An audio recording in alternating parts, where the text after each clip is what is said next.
being able to find a randomly selected card from a shuffled deck, which is then lost into the deck, is one of the most amazing feats in all of card magic. I'm going to show you how you can find that selected card, in this instance, the Four of Hearts, every single time. And best of all, it's almost entirely self-working. Stay tuned for the secret and of course the usual inspiring message. Let's go. Hi everyone, welcome back to CoachTrick, where magic meets inspiration. Get ready for something special, because today we're going to explore a card revelation that will leave your friends wondering if you have actual superpowers.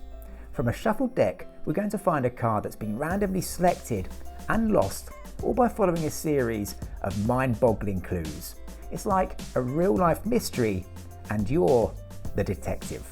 As ever, stick around until the end, because we're not just teaching you magic, we're sharing how the art of magic can be your secret weapon for achieving success in life. So don't forget to like and subscribe so you never miss out on our future tutorials and inspiring messages. Now, let's dive into the world of this amazing card revelation. Grab a deck and let's go. Okay, as ever, we're going to start off by showing you the trick itself. Now, this is an amazing card revelation, but best of all, it's pretty much self-working. And here's the effect. Start off by asking the spectator just to give the deck a shuffle. They can shuffle the deck as many times as they like. To prove to the spectator that the cards really are all different and mixed up, just show the cards like so, and you can see they really are all different and mixed.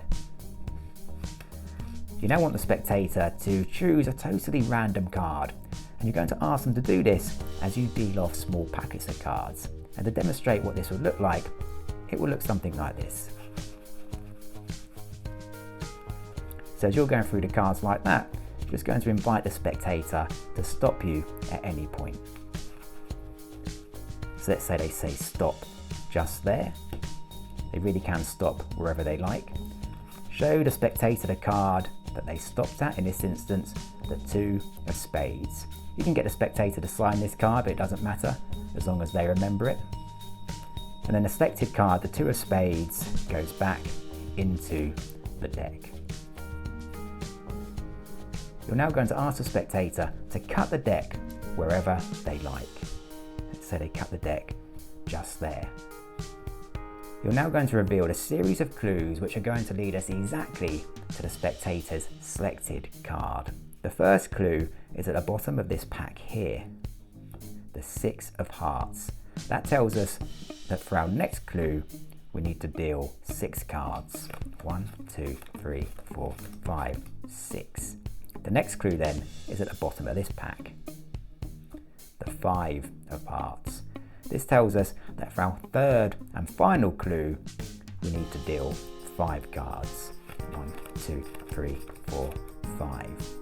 The bottom of this pack then is our final clue, which is going to lead us exactly to the spectator's card, the Seven of Spades.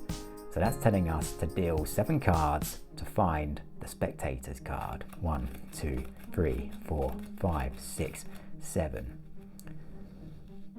All that's left now is to reveal at the bottom of this pack is somehow, miraculously, the card the spectator selected, the Two of Spades.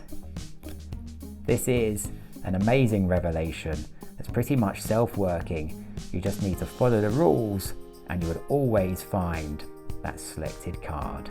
And now I will show you exactly how it works. Okay, so now for the secret to this amazing card revelation. And it's an amazing revelation because it just seems so impossibly random. And yet, like I said, it's pretty much self-working.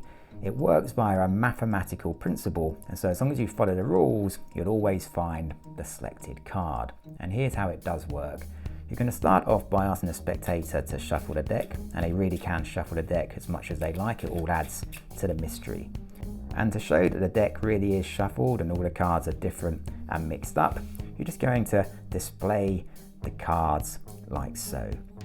Now, during this display of cards, you're actually also secretly noting the top card and the bottom card of the deck.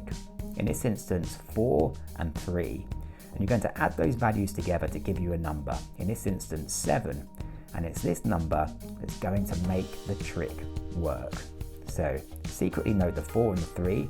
Don't let the spectator know that you're doing that. Just do it secretly. Don't draw attention to it. 4 and 3, 7. Once you've done that, then just correct the cards and return them to your hand. We're now going to explain to the spectator that you want them to select a totally random card. And you're going to do this by dealing small packets of cards. And you're going to demonstrate what this looks like by dealing the first small packet. Now, as you deal this packet, you're going to deal the number of cards that equates to the number you just calculated from the top and bottom cards. So in this instance, remember, 7. So our first packet we're going to deal is going to consist of 7 cards, and you're going to do it just like this. Now don't draw attention to the fact that you've dealt 7 cards, don't mention 7, it should just seem like a totally random number of cards that you've dealt as a demonstration of dealing through the cards. Because now you're going to ask the spectator to ask you to stop at any point that they like. And you're going to deal through the cards just like you did there. But ask the spectator to ask you to stop. And they really can ask you to stop at any point. Let's say they say stop just here. Place that pack onto the table next to the 7 cards and then show the spectator their selected card. In this instance, the 2 of spades. Now, you might want to get them to sign that just for added impact, but you really don't need to. You can just ask them to remember it. And then take the pack you just placed on the table, place that on top of the pack in your hands. The selected card, the 2 of spades, goes on top of that. And then the 7 cards here, which as far as the spectator is concerned is just a random packet, then goes on top of the selected card. Now, because we're going to place 7 cards on top of the selected card, that's going to place the selected card 8th from the top, and that's the maths which is now going to make the trick work. Just like so.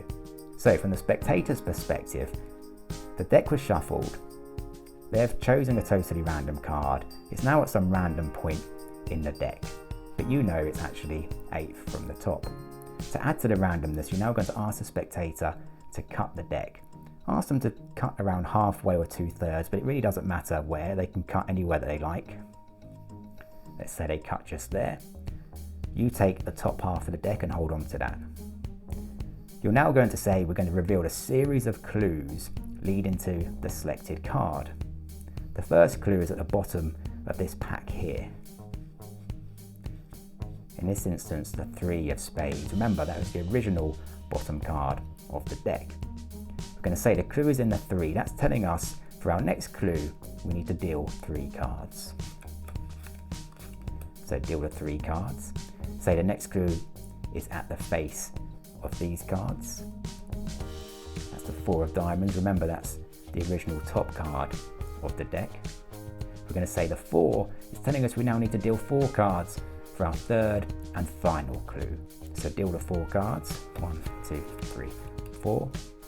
And this final clue is going to tell us exactly where the spectator's card is.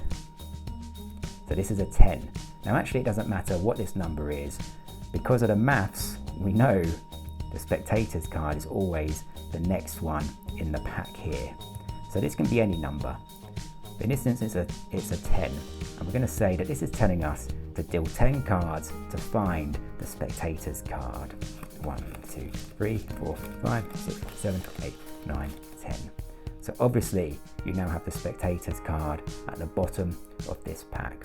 All that remains now is to reveal how you've somehow managed to find the spectator's randomly selected card by following the series of clues.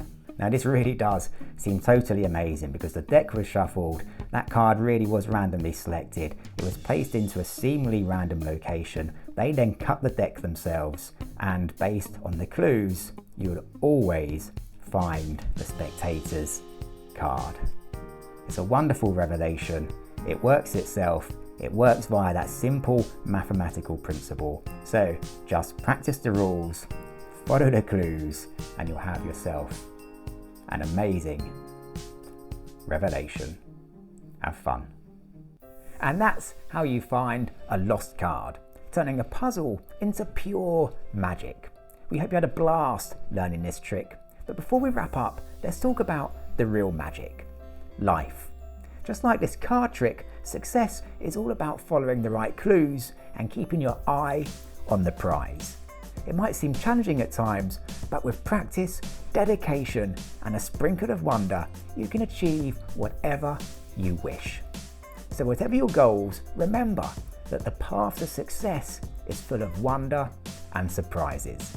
Keep practicing, keep believing, and keep chasing those dreams. And don't forget to subscribe to our channel. By doing so, you'll never miss out on our magical content and valuable insights and messages. Thanks for joining us today, and always remember that the real magic is within you.